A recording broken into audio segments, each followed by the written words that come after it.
आदम अलैहिस्सलाम को फ़कत चीज़ों के नाम ही ना बताए गए, बल्कि इन चीज़ों की हकीकतें, खासियतें, नफ़ा नुकसान, तरीक़ा इस्तेमाल और इनके बनाने के तरीके भी बताए गए थे।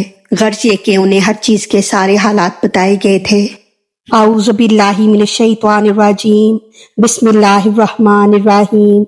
व अल्लमा और सिखाए आदम अलैहिस्सलाम को अस्मा नाम कुल्लाहा सारे। अल्लामा के मायने हैं आहिस्ता आहिस्ता इल्म देना और सिखाना, क्योंकि हज़रत आदम अलैहिस्सलाम को रब ताला की ज़ात और सिफ़ात और सारी ईमानियात का इल्म इनकी पैदाइश से पहले ही इनको दे दिया गया था।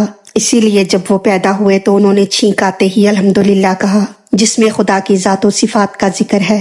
ख्याल रहे कि आदम अलैहिस्सलाम को ना तो किसी मदरसे जाना पड़ा था और ना ही उन्हें किसी उस्ताद की शागिर्दी करनी पड़ी, बल्कि बतौर इल्हाम इनको सब अलूम खुद ब खुद आ गए। आदम के मायने हैं गंदमी रंग होना, क्योंकि आदम अलैहिस्सलाम का रंग शरीफ गंदमी था, इसलिए आपका नाम आदम हुआ।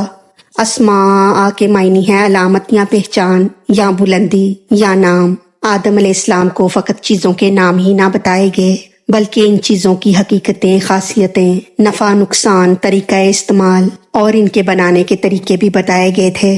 गर्ज ये कि उन्हें हर चीज़ के सारे हालात बताए गए थे, क्योंकि सिर्फ नाम बताने से इल्म कामिल नहीं होता और इससे खिलाफत का मकसद भी हासिल नहीं होता। ये तो सब मानते हैं कि हज़रत आदम अलैहिस्सलाम का इल्म हर चीज़ को शामिल था, लेकिन इस वसअत इल्मी को बाज़ उलमा तो अस्मा से साबित करते हैं और बाज़ उलमा कुल्लाहा से। कुल्लाहा के मायने हैं सब के सब।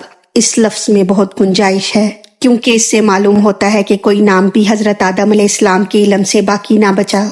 कुल्लाहा से मालूम होता है कि हज़रत आदम अलैहिस्सलाम हर नाम वाली चीज़ के आलिम हैं। ये सब जानते हैं कि दुनिया में अव्वल से आखिर तक लाखों ज़ुबानें बोली गईं और हर ज़ुबान के हरूफ, नक्श और इनके अल्फाज अलहदा-अलहदा हैं और फिर हर ज़ुबान में करोड़ों अल्फाज हैं। इसका नतीजा ये निकला कि दुनिया में करोड़ों चीज़ें हैं और हर चीज़ की लाखों सिफ़ात हैं और हर सिफ़त के लाखों नाम हैं और हर नाम के लिखने बोलने के लाखों तरीके हैं। मसलन पानी के कई ज़ुबानों में कई नाम हैं और इसके कई हालात और कई किस्में हैं, ठंडा, गर्म, साफ, मैला, खारा और मीठा वगैरह वगैरह। ये सब अलूम सैयदना आदम अलैहिस्सलाम को दिए गए। भला ख्याल तो करो, इस इल्म की कोई हद है? और हक ताला ने अपनी ज़ात व सिफ़ात के तमाम नाम भी इन्हें तालीम फरमाए थे। अब तो आदम अलैहिस्सलाम के इल्म की कोई इंतहा न रही। तफसीर रूहुल बयान ने इस जगह फरमाया कि हज़रत आदम अलैहिस्सलाम को तमाम फरिश्तों और उनकी अपनी औलाद के सारे नाम और हैवानात, परिंदों, चरिंदों और हर वो जानदार जो क़यामत तक पैदा होने वाले हैं, शहरों, गाँवों, हर खाती पीती चीज़ और जन्नत की हर नेमत, बल्कि यूं कहो कि हर छोटी बड़ी चीज़ के नाम हज़रत आदम अलैहिस्सलाम को बता दिए गए। सुम्मा फिर आरादहुम सामने किया इनको अलल मलाइकाती ऊपर फरिश्तों के। फिर इन तमाम चीज़ों को जिनका इल्म हज़रत आदम अलैहिस्सलाम को दिया गया था, इन सब चीज़ों को फरिश्तों के सामने पेश किया गया। जाहिर है कि तमाम फरिश्तों पर ही ये सारी चीज़ें पेश की गई थीं, क्योंकि हज़रत आदम अलैहिस्सलाम की पैदाइश की हिकमत पूछने वाले सारे ही फरिश्ते थे। फ़काला फिर कहा, यानी अल्लाह ताला ने फरमाया, अम्बियूनी बताओ मुझे, बी अस्माई नाम हाउलाई इनके। यानी जब फरिश्तों को खुद ही नामों की खबर ना थी तो वो हक ताला से क्या अर्ज करते। ख्याल रहे कि यहाँ अम्बियूनी फरमाया गया, यानी ऐ फरिश्तों सिर्फ खबर ही दे दो जो कि इल्म से अदना है। यानी ऐ फरिश्तों तुम्हें इन चीज़ों का पूरा इल्म तो क्या होता, तुम्हें मामूली खबर भी नहीं है। यानी ऐ फरिश्तों तुम इन चीज़ों के दूसरे हालात तो क्या बयान करोगे, फ़कत इनके नाम ही बता दो। इन अगर कुम तुम हो तुम सादिकीन सच्चे।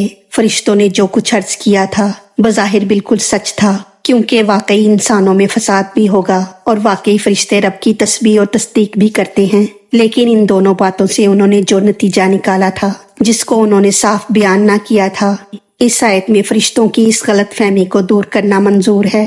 फरिश्ते समझते थे कि खिलाफत आबिद और मासूम का हक होना चाहिए, ना कि इस जमात इंसान का कि जिसमें गुनाह और जुर्म भी होते हैं। यहाँ फरिश्तों को फरमाया जा रहा है कि इंतजाम सल्तनत सिर्फ इबादत से नहीं हो सकता, इसके लिए रियाया के सारे हालात की खबर होना जरूरी है। तुम्हें नाम भी मालूम नहीं तो हालात क्या मालूम होंगे। जब फरिश्ते चीज़ों का नाम ही ना बता सके तो इन पर अपनी आजिज़ी, हज़रत आदम अलैहिस्सलाम की अफजलियत और हक ताला की हिकमत जाहिर हो गई। अल्लाह ताला हमारी गलतियों को माफ़ फरमा कर हमारा पढ़ना सुनना अपनी बारगाह में कबूल फरमाए, हमें दीनों दुनिया की तमाम नेमतें अता फरमाए اور ہمیں عمل کی توفیق عطا فرمائے، آمین یا رب العالمین۔ وما علینا الا البلاغ المبین۔